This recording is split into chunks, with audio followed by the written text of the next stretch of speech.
Let's dig into that. Is a proclamation, a call to connect. Our mission, is to remain honest and curious, to promote intentional connection through meaningful, I sure hope so, meaningful conversation. Now, please allow me to introduce the man who'd rather rap than recite, the lyrical poet who can handle a mic. When he floats, he prays, and his yoga move is splay. Giants and germs. Please welcome JT. Oh, what's up, everybody? Do you feel good? That was a really good one. Recognized? Now I'm feeling a little bit, not sure. Everybody. I win? Did you just say I win? I think you won this one. Okay. But everybody, the voice you just heard, that introed us, she always has a go bag packed for an impromptu vacation. Yep. She brings the thunder, the laughter, and the pure elation. It's Jordan, everybody! Thank you. That's me. That's awesome. But yours brought the thunder, as I said. In my intro for you, you brought the thunder. So thank you, babe. That was great. Gave you a little shout out there. That was really awesome. Oh, okay. I'm just going to jump right in. All right. In the digging sense, right into that hole. Uh-huh. How do you feel about the phrase, like, back on track or staying on track, or they really got themselves together and seem to be on track again? I'm glad that they got back on track. I realized that I don't necessarily love a good track, like track and field, but I think I kind of cringed. I noticed my body recoil when I was like, who's track? Well, yeah. You're not the boss of their track. The first thought that comes into my mind when you ask me that question is actually like, oh man, I'm sure there's a lot of people who have said that about me. Unfortunately, that's sort of...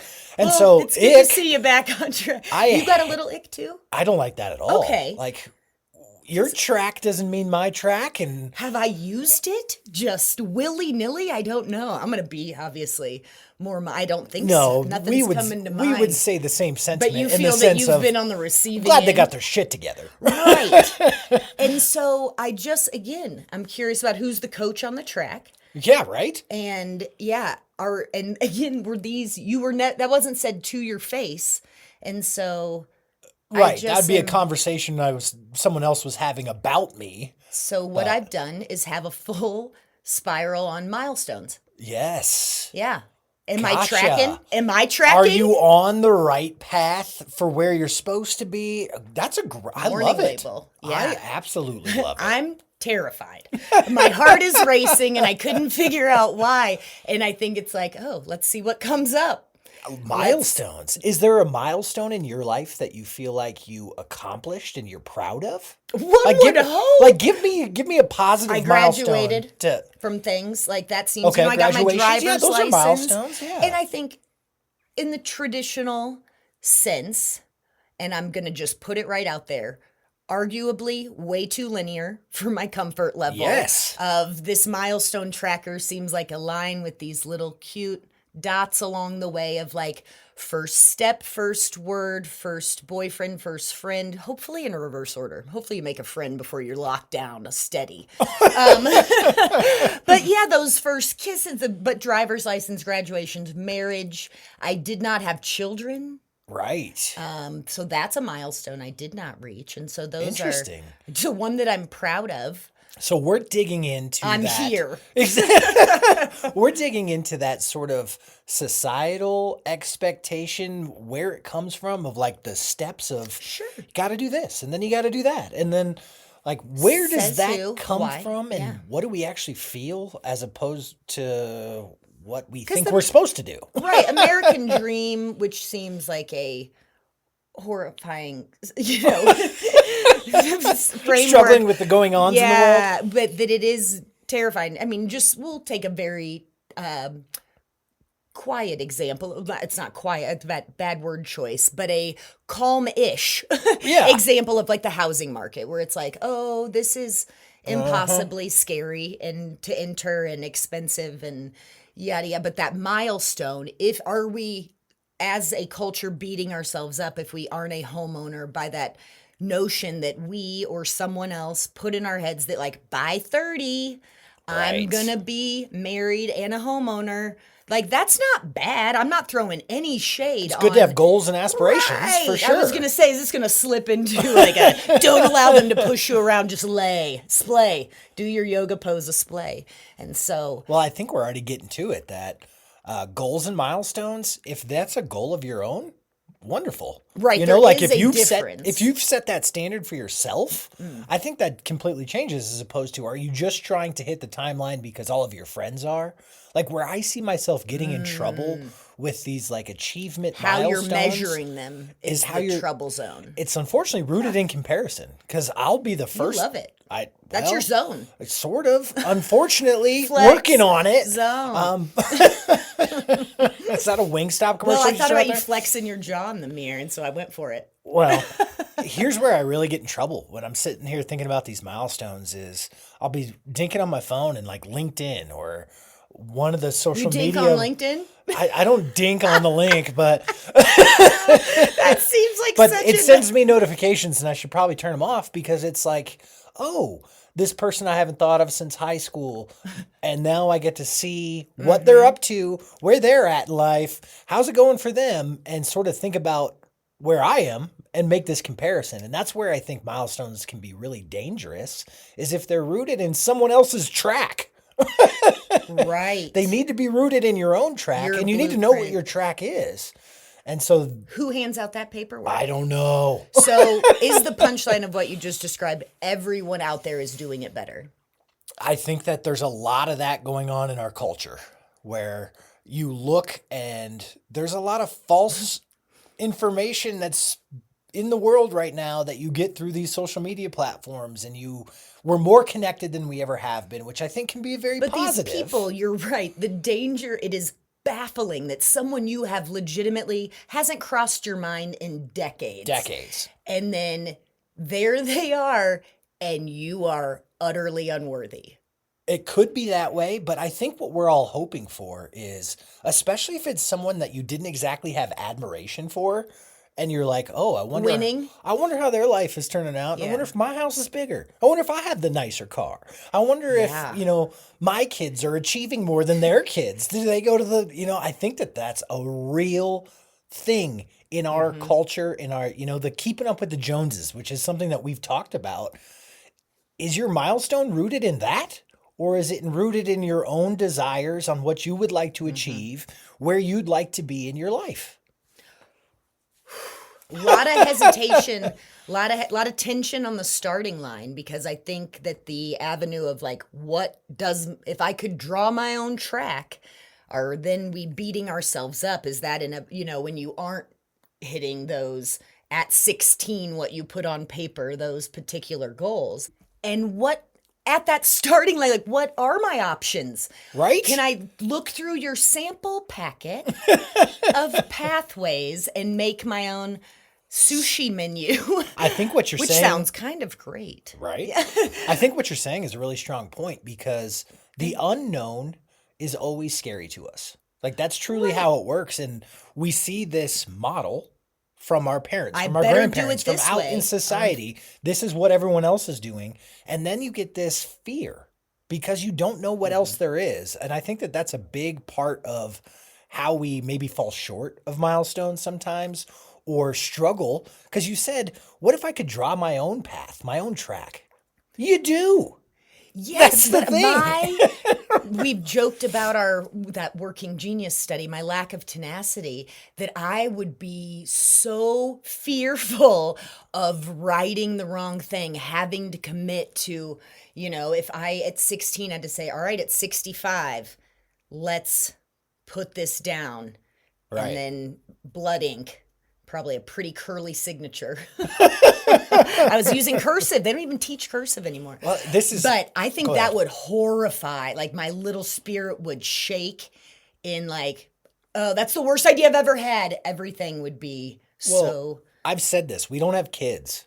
Yeah. And that was a terrifying thought for me, because I've said this to you out loud before we were married.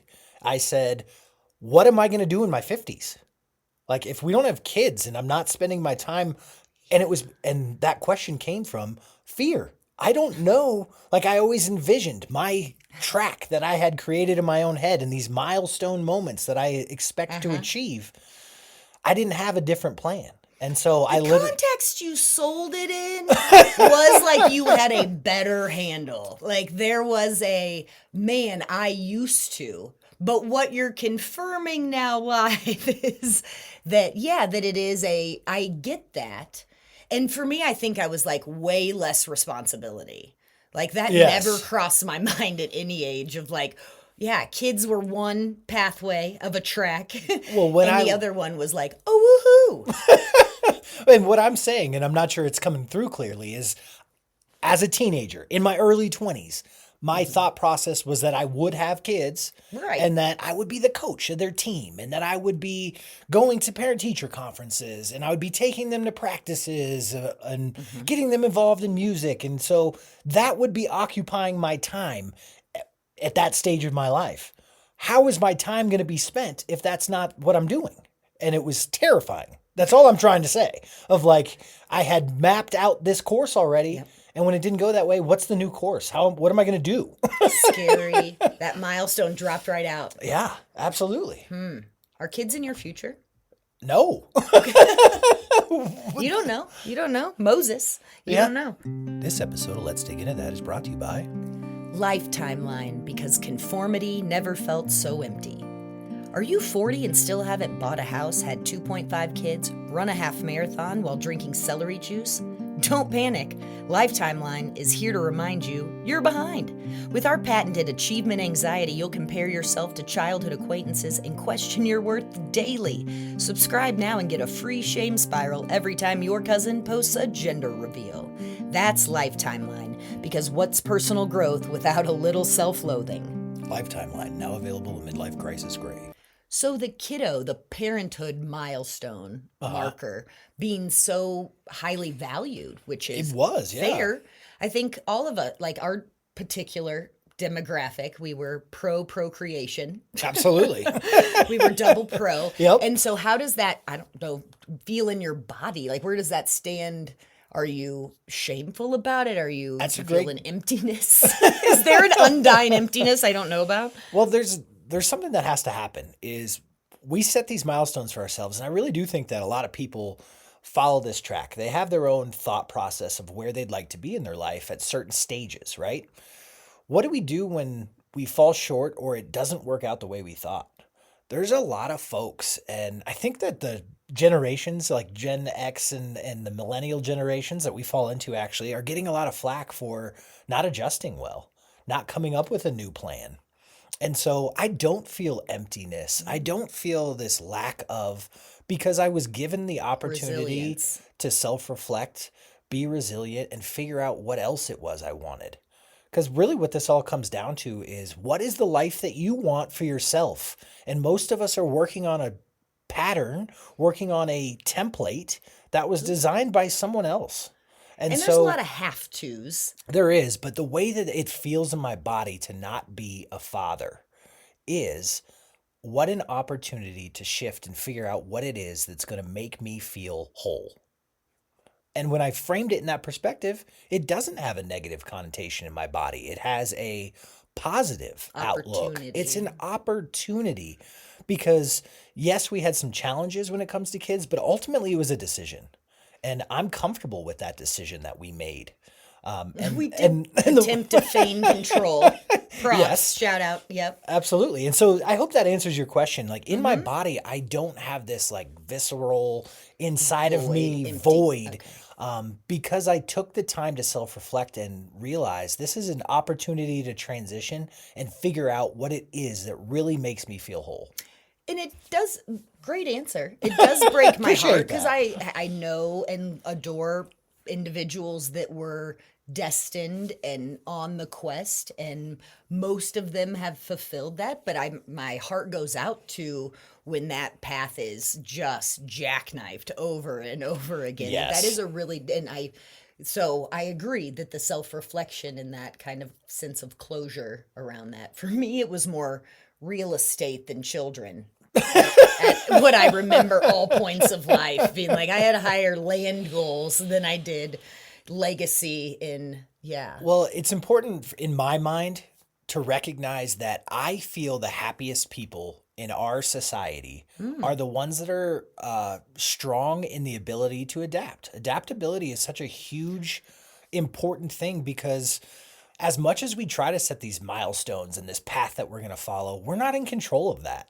And so you're going to get thrown left turns and curveballs and all these things. Point. The people who are happiest in life, in my opinion, are the ones that practice that adaptability and have the ability to shift and know what it is that they want next. And that's an incredibly hard skill. Right. That takes the self-awareness is my struggle zone. Yes. But it does go back to that, what we were talking about. Maybe this wasn't on air, but about the not letting anything get stuck to you, where the highs, the lows, the hard conversations where you are able, this is again aspirational goals of adaptability, but you are able to move through, allow all of it to happen. Right. In a deeply feelings rooted way, but also, the how on the other side, if you do need to have some self-sufficiency on, and it is scary. I was going to make a bad joke on like generation diagnosis, like what a milestone for this like current, I'm terrible, but forget, but there is a little bit of that, and I'm biased because I'm close to folks in it, and it seems very popular to come in and request to seek out need. Absolutely. Can you imagine if your diagnosis had come earlier though? Oh, the milestones that would have shifted in your life. The millennial diagnosis? No, if your dyslexia diagnosis had been tracked earlier, that would have really changed me because the amount of work that I had to do and where that hit my. You would have totally had kids if you could have read or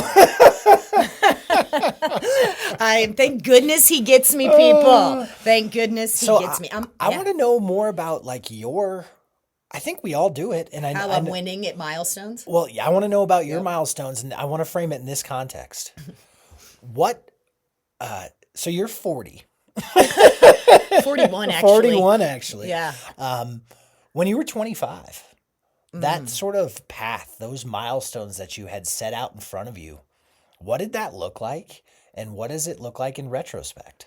Does that make sense? Yeah. So yes, like the life, because I was a big your lifeline, both of your ex-wife as well, big life list, bucket list. Oh man, she was like, I want to own this Different many level. Properties by this age. Also real estate driven. Yeah. See there, you do have a type. And so she was a go-getter, and then so I think that so at 25.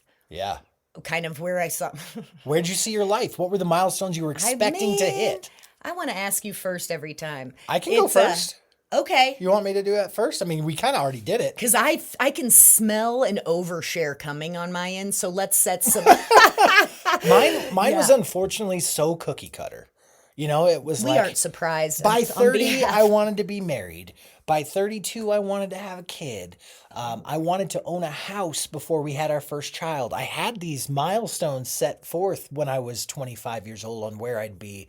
The one that really gets me and kind of goes, oh, why did I think that?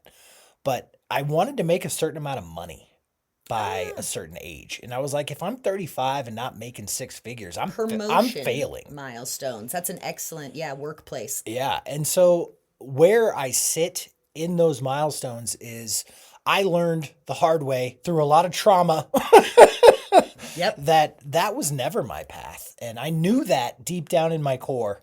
I went to school and studied creative things. I wanted to be a writer. That was maybe the first thing I knew about myself, but it didn't come with set milestones. So I didn't know how because I was so scared to chase that dream. So that out loud is scary. I chased the dream that had the supposed to milestones. I went with the supposed to route, and it wasn't for me. And it wasn't for me. So much loaded in that. And so, like, I just realized as I lived it, it made me miserable. It made me not authentically myself, and it made me struggle in every aspect of my life. And at almost 40, what would you say to that 25-year-old JT? Listen to your gut. Listen to your intuition. Like I knew early on knowing. what I wanted to do, and I was too scared because it seemed challenging. It seemed like it had too many obstacles. So I went with the easy route, and it was terrible. And I made bad decisions and said things and hurt people that I care about. Self-sabotaged. It was because you were inauthentic. I was inauthentic to what I wanted to achieve in life. I found something you'd written the other day that said, when you're off path, I don't know if that's how we got here. That would be amazing. But when you're off path, it will be loaded with landmines. Something to that effect. The universe will deliver with landmines. That's right. And I was like, yeah, I feel there's less landmines in my past, maybe. But that was really, good question. Yeah. I'm not letting you off the hook. 25. When you were 25 and you had these milestones, these things that you wanted to accomplish, tell me about that and tell me what you think about it now that you're past it and have hit a different milestone in life. Well, I had I think I kind of knew. I was dating my future ex-husband. Okay. And so 23rd birthday, we connected. And so I was doing more inauthentic, self-inflicted milestone planting. Like in locking that relationship down, which I knew definitely tried to self-sabotage as well. Well, because and I don't mean to interrupt, but you left your home state of Missouri and came to Colorado. I did. With sort of milestones or intentions in mind that you... I did. Freedom beckoned. I am a long-term serial dater. I have long relationships, and I was like, this is gonna be great. Colorado is everything. Changing that pattern. Nothing could go wrong. This is wonderful. 6 months. 6 months I'm in, and no regrets looking back. Ha, ha, ha. But I feel like what's really great is my impulse when you ask the question is like, you're gonna be all right. Yeah. Like my, just be gentler on myself. Like I would have give yourself some grace. Petty milestone of releasing the need to be hateful at my body all day, every day came much later. And so that's when I'm proud of that. I'm like, there's still stuff because gravity exists, and that's a son of a bitch, so gravity and calendars. 6 months into this freedom phase. Yep. And so you're now connected to someone. Yeah, I wanted to I was seeking that self-awareness, self-discovery, because I had followed the template, the plan. Like I was a good achiever, and I was doing all the... valedictorian of your high school. And had some golf skills. I mean, it was next level. So I did smart, good planning, practical, open to retirement account. Like I was vested in the big picture, and I kind of I didn't want to lock anything down. And so it was like happy, well-traveled. So your 25-year-old milestones were that basic? And what I mean by basic is not in the term that it's, I mean, you were just after happiness? No, I was way more specific then. And so I think I would tell myself to lighten up a little bit, like you're going to be all right. It would be interesting to tell our 25-year-olds. I was like, hey, you stopped drinking. And I would be like, Shakarino. You can't tell an addict that would 15 years ahead of time that they're going to be sober at 40. That's a death sentence. That is an excellent, I would never tell you that. Yeah, exactly. But you're going to be all right, I think would be... because it was, oh my gosh, all of those, whether it was an intersection or a milestone, I put such weight. So did you have like the there. by 30, by that? Like, tell me more about your like I did in the real estate where it was like, I would love to own and have a rental property and so I had like 30, 35. Gotcha. I would do my first day at my office in real estate. We rode out. It was a really cool experience. We put on good tunes and did our annual kind of from personal to financial to, career-based, all of 10 those. year, 15 year goals. Spiritual and then branched out to the 5. Exactly right. And I like that. I think that's a wonderful practice, but I think that I'm just at a time where it's like, the one day at a time perhaps, but there's just such simple joys and gratitudes that I think I'd be like, be easy on yourself. And like, it's so much There was a lot of fun. And so to not be like, oh, inevitable doom, it'll never last. Like I knew at 25 because I was with him for 2 years already. Yeah, the knowing was there. And so, but I think I'm a better partner now person because of that experience. And so Absolutely. I think I would just remind myself that it's not linear. Yes. Well, you just hit on so much, and not linear also sort of comes to me like we both hit on this. Recognition in hindsight, the hindsight's 2020, there was so much we didn't control, but we were putting forward like my this, uterus. Yeah. But we're putting forward this plan that we expect to achieve fully. Yeah. Like your expectations are like, these are and marriage accomplishable involves a whole things. Another human that they're riding on that. And I would have prided myself on that not being requisite, that I saw love in my life, but having a Mrs. Sorry. His poor face.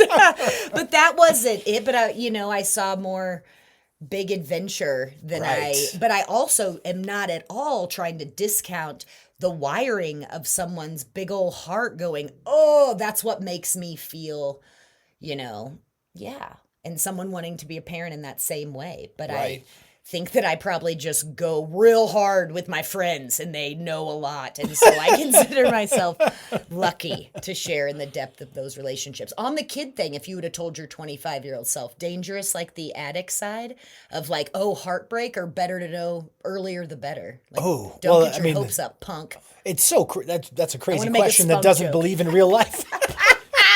I hope that. That's a situation that doesn't involve in real life. But if I knew at 25 that I wasn't going to have kids, what that would have shifted, that would have been crazy for me to have that information, because I do think that I would have lived my life a lot differently, because I was the heavyset kid where all my friends had girlfriends before I did, and I tailored so much of what was going to make me whole to having a partner. That was a huge milestone. External validation. That was a huge milestone for me and to this day, I am someone who enjoys having that one particular person that I hold sacred. We know. It's me. That's really, really important to me. And that was a milestone that I learned through the process of living and being not in control of a lot of these things. I think we all want to be seen by someone else. Just validates your place in the world. Like someone gives a hoot where I am, checks in. Like that is so fair. It's humanity in my heart. Yeah. Well, I think what we're saying is you can go ahead and put your plan in place. I think that's a very positive practice. Ooh. Setting goals and having aspirations is a very important part of life. A lot of times that's how a therapist is going to help you, is they're going to sort of put your life goals into context and see how to get to where you want to be. You know what I mean? That's a big thing. However, you have to have an idea of this could not go the way that I planned, because we are not in control of what happens. Work your ass off towards your goals, but assume nothing works out. That's not what I'm trying to say good, either. But I'm teasing. I know you are, but if it doesn't work out, what's next? Is the adaptability more important than the goal setting? No. It is, yeah. Maybe equally as important, but having a goal and having something to achieve and strive for is sort of the root of what makes us like. That's what we need to have. Gives rhythm. Yes. It gets you in your routine. It gets you out of the bed in the morning. I was going to say, why do we get out of bed in the morning? It's you know what I mean? And so having goals and aspirations is wicked important, but also having an understanding. And the point I'm trying to make is, as I went to achieve these other goals, I learned so much. And you have to have the space, the grace in your plan to be able to adjust. You know what I mean? Mm-hmm. If you are so rigid on that timeline, and it creates this sense of shame when you don't reach these milestones, to the fact that your response to that is to shut down, that's super problematic. You have to be able to adjust. You have to be able to learn from the experience real time. And like, that's what I'm saying is one of the milestones that when I got divorced, it was devastating for me, because that was a milestone that I had put forth, and it was this idea that I cultivated that fell apart, right? And I really took that hard. It was hard for me Failure. But what I learned through that process is, yes, the milestone of having a partner, someone I share my life with, is important to me. That and is how you value that and behave in that. I need to shift my approach. Yeah. I need to be more authentically myself and find a partner that values who I am. Where in reality, I was just trying to find a partner. Yeah, lock down a plus one. Exactly. Lock down. And we both said failure very casually and made a look at each other where that is not at all the sense of, but that is how JT in particular processed that moment was. I did take it that way. Like the world came crashing. And so. I love the word failure because to me, I've changed the perception I have of that word. And there is nothing you learn more from than failing. And so if you can look at failure from that perspective, it allows you to shift your plan. That's what I'm like. Your plan has to be fluid. In my opinion, I'm only talking about. I'm going to drop another F word on top of it, but I think I don't know if I love failure because it feels very name calling. Yours. But in failing, could you get to a flourish moment?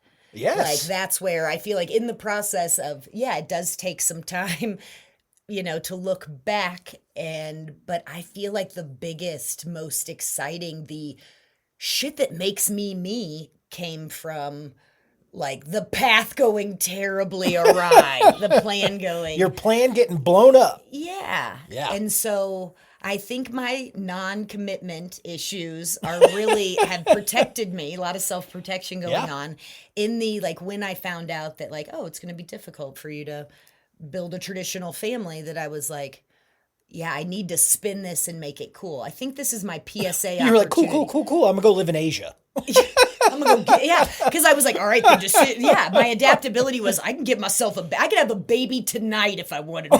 Like I got a little Jordan up about it, but it's hard. And that's a, process because your body feels like a failure. Like I went to like, I'm broken on the inside.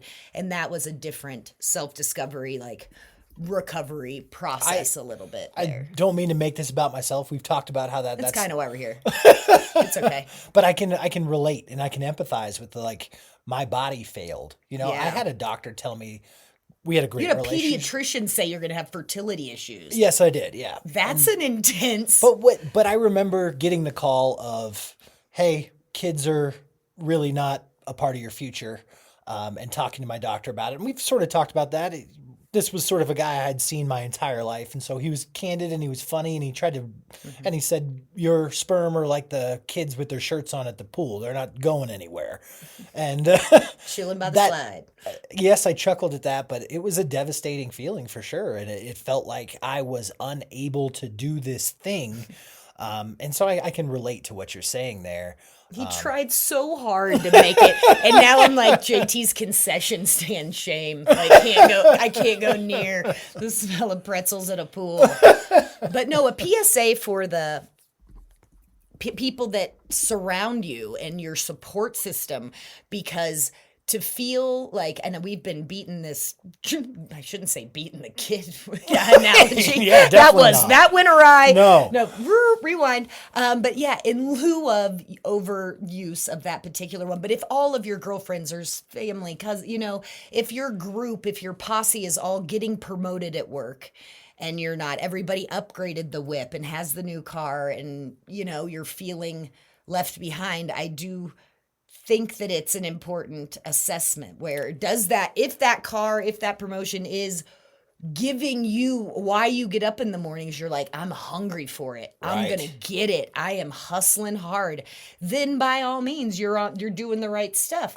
But it is it breaks my heart to hear your story sometimes, even though we've obviously been at it from every angle, because I'm just like, man, I am the captain of spinning some shit. Like, you are really, really good at that. Put down the costume, bruh, and like start being like, that was exhausting. You should be so proud of how long you made it. Everyone's alive to tell about, sorry.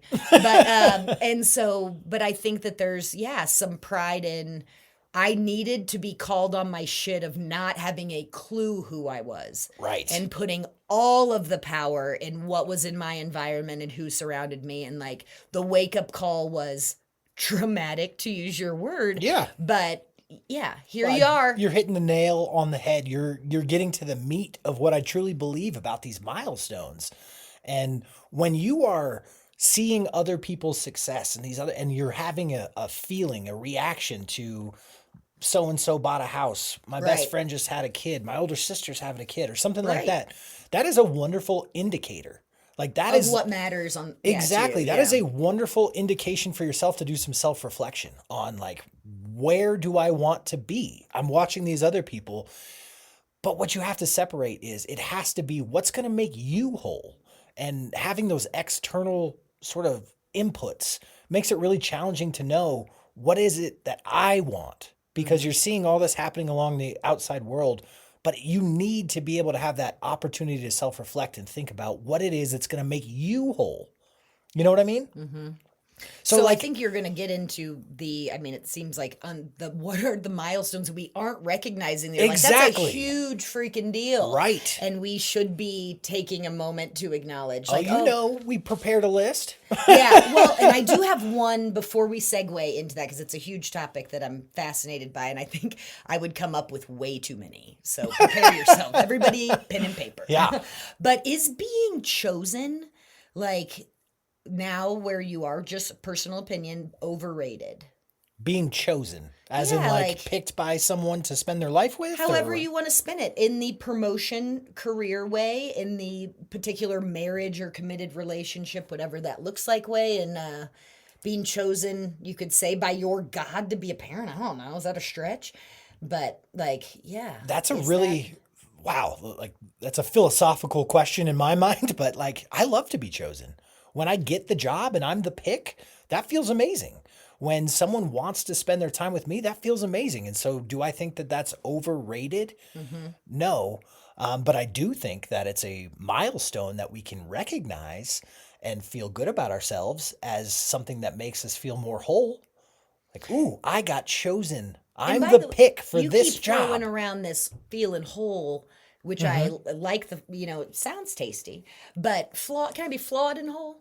Of course. Okay, good. Just wanted to clarify that we are not, there is no wholeness. I think I got a limp, I think, today.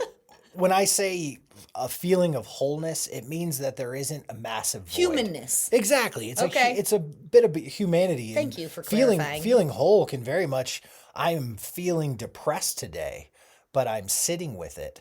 Mm-hmm. Therefore, I'm whole. You know what I mean? Like, it doesn't have to be, but it means that there's not just a giant void in your life you're doing nothing about. Yeah. Okay. Yeah. Whew, it did get big and philosophical. Okay, so here we are.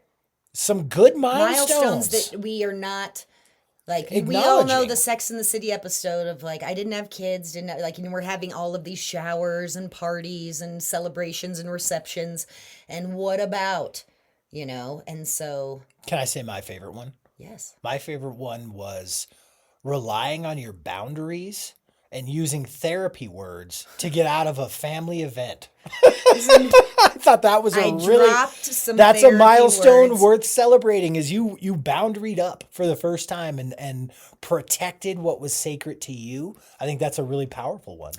I don't know if it's a milestone as much as a recharging station in my personal experience, but man, that is really great when you're like, I did it. And I totally When you respect your own boundaries, that is a milestone, because boundaries are something that I feel if you're not working on them, you should. So good, and it is so fleeting. It is so fleeting in my experience.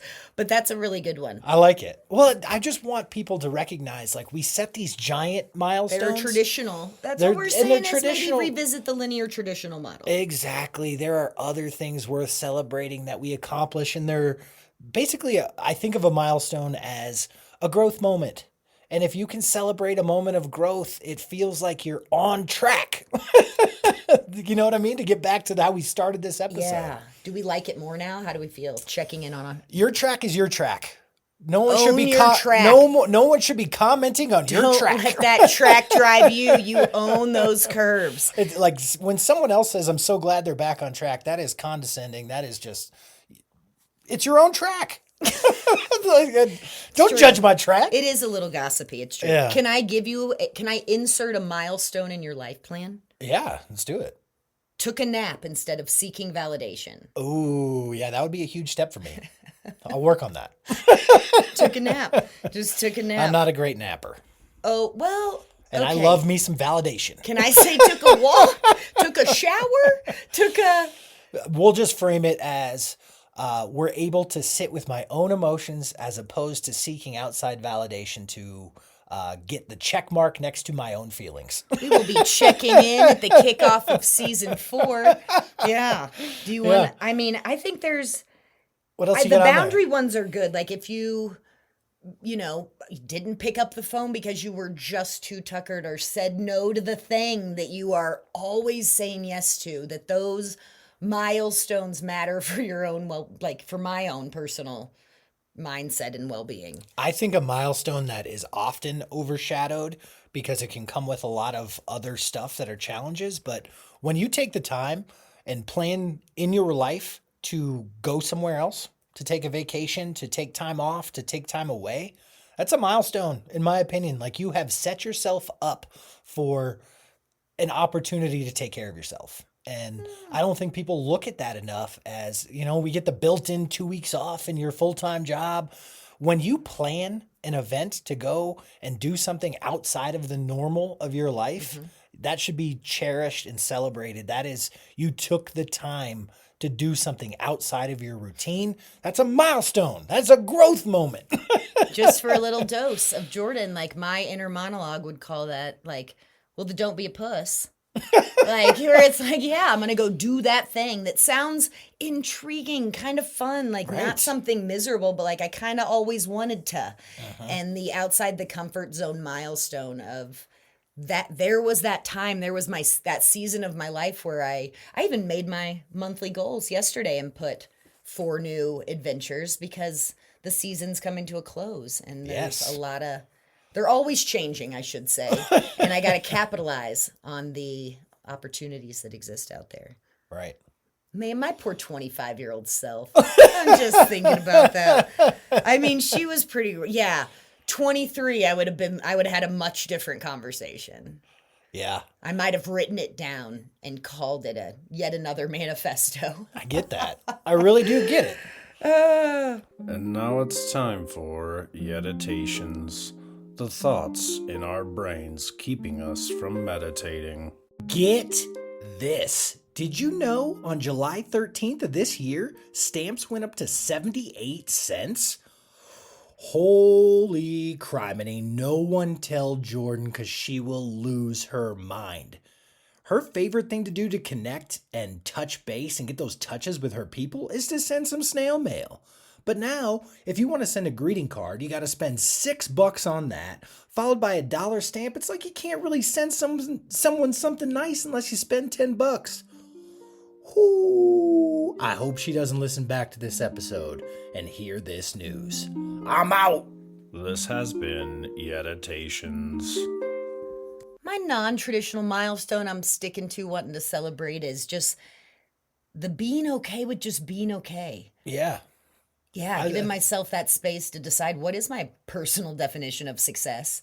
There you go. And then maybe I'll track different, but I'm going to just be okay. Yeah. With being okay. And I love mean that. it. That is truly special. I'm dying to ask you one more question. Okay, let's do it. Because let's get it's it in been there. chewing at me. So that 25-year-old, what's one thing right now in your life that you're a milestone you're looking forward to that might just rattle the 25-year-old? Oh, man. Yeah, that he'd be offended, perhaps.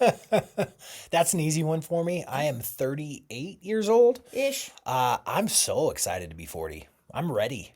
Like that milestone of, everyone says over the hill. I'm so excited for that. And to be honest, with you being just a little bit older than me, I tend to already tell people I'm 40 and I'm ready for the 30 decade to be closed. And so I'm excited. I think it's going to open up a lot of opportunities and it's going to be 10 years of really, really great things. And I will be adjusting and keep that. But I'm excited to be 40. I really am.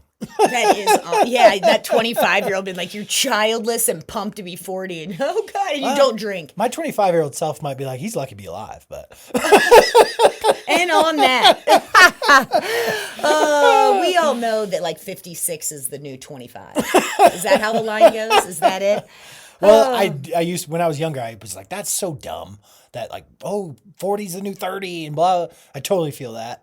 It's so true. Like, as I get older, I feel more comfortable in my skin, have a better idea of the track I actually want to be on. There's a lot that comes with maturity, but it's an important thing to think about. Are you doing it for you or are you doing it for others? It is we say that a lot. Stymied your crisis mode. Like, I think you're just going to have I'm great in a crisis. Except for your own. Except for your own crisis. Well, I'm Jordan. Is that how we do this? That is how we do it. I'm bravely Jordan. Thank you, everybody, for listening. Thank you. I am JT. We appreciate you so much. Thank you so much. Send us those milestones. We do this for you. Absolutely. Thank you for listening. If we didn't talk about your milestones, send it to us. That's awesome. You said we didn't talk about your mom, and I'm like, different episode. All right. Boundary up. Be brave, beautiful friends. Until next time.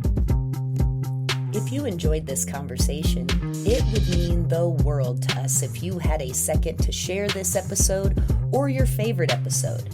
If you haven't already, please subscribe or follow on the homepage at letsdigintothat.com or wherever you find your podcast. Thank you, Love Ninjas. The impact of your support is greater than you could ever imagine. Thank you, thank you, thank you.